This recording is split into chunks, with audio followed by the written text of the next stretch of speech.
Let's start with U.S. markets. Stocks fell after McConnell blocked plans to quickly increase stimulus checks. The Dow, NASDAQ and S&P 500 are all lower, though. They are still, though, near record highs, as the prospect of more stimulus actually outweighs dire warnings of a worsening pandemic. Kristina Hooper is Chief Global Market Strategist at Invesco. She joins us live now via Skype from Greenwich, Connecticut. Kristina, thank you so much for being with us. So earlier this session, we did see stocks near record highs, or at record highs, rather, because a lot of investors were hopeful about these $2,000 direct payments to ordinary Americans. Then those hopes faded and we saw markets go down again. But overall, when you take a step back and you look at the year that was, 2020, we have seen stocks on a tear, particularly the NASDAQ. Why the disconnect between Wall Street and Main Street at a time when so many Americans are struggling to buy groceries? We're seeing the NASDAQ in particular up by 44%. Explain the disconnect. Well, I think there are two reasons for it. First of all, we typically see stocks discount future economic growth. And so the stock market is looking ahead 6-12 months, and it sees broad distribution of the vaccine and a strong economic recovery. But also there's something else at play, which is even more powerful, and that is the level of rates and the role that the Fed has played in all of this. Just as we saw in the global financial crisis, valuations are impacted by interest rates, and the lower rates are, the more forgiving investors are with stock valuations. And so that has enabled stocks to rally, especially those that are perceived to be more expensive, but also offering secular growth potential like technology. You know, just speaking of technology, obviously, this has been a banner year for certain tech stocks that have really, I guess, profited from people being at home. For example, the likes of Amazon.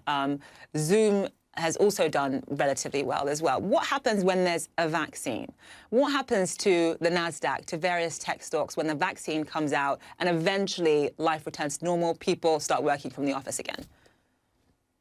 See, and I think that's a great question. And I think what we'll see, even in advance of the broad distribution of the vaccine, is an expectation and then, of course, an actual rotation so that we see cyclical parts of the market perform better.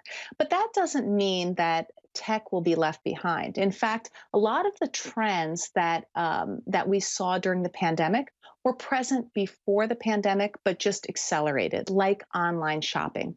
So I expect this to be something of a pendulum swinging situation where we went from the pendulum being here to swinging out here in terms of the adoption of technology during the pandemic. I think it comes back a little bit, but many of these habits have been formed, and I would expect continued usage of a lot of technologies as has been the case during the pandemic to continue afterwards.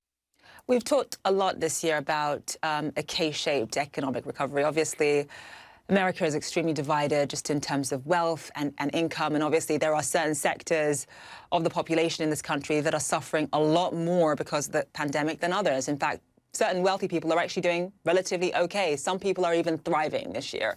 You know, in terms of next year, do you anticipate that gap between the haves and the have-not in this country will only get wider? Do you think it will get narrower? If so, why? And what will a vaccine and things coming back to normal have to do with that?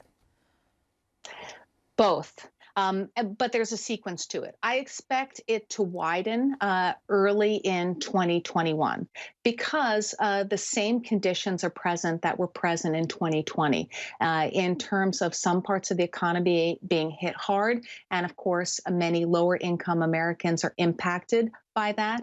But I think once we see that broad distribution of the vaccine, we're likely to see a strong rebound that is far more inclusive than the economic recovery we saw during the global financial crisis. So first a widening of that K and then a narrowing of it. And obviously, as I mentioned just when I introduced you, the market initially today was excited about the prospect, the possibility of those $2,000 direct payments to ordinary Americans. That looks increasingly unlikely at this point. But how much would $2,000 to ordinary Americans How far would that go in actually not just leveling the playing field, but actually helping the economy, particularly consumer spending? Do you think that people would actually spend that money and actually help boost the economy, or will they save it, which sort of goes against what the intention would be? I think that the people who would be receiving these payments, for the most part, would be spending it. What we're hearing, of course, is this large portion of Americans that have been so negatively impacted by this crisis. And so I think so many of those people are desperate for that check and will automatically spend it. So I think it would achieve the goal of having a multiplier effect in terms of making it back into the economy for most, if not all, Americans. You look at the stimulus package overall, $900 billion, just in terms of how much the country's been impacted by the pandemic. You know, it's no small number. Obviously, it helps certainly in terms of averting a Q1 recession. But how long does that really help keep the country afloat for until there is a vaccine? So that's a great question. And I think we need to think about fiscal stimulus in terms of tranches, almost like coupon payments on a bond. Fiscal stimulus should occur regularly until we have broad distribution of the vaccine, because there are parts of the economy and many American households that need that help, that need to get by, or otherwise we'll see more economic scarring, which is something that the Fed has warned about. All right, Kristina Hooper, live for us there. Thank you so much.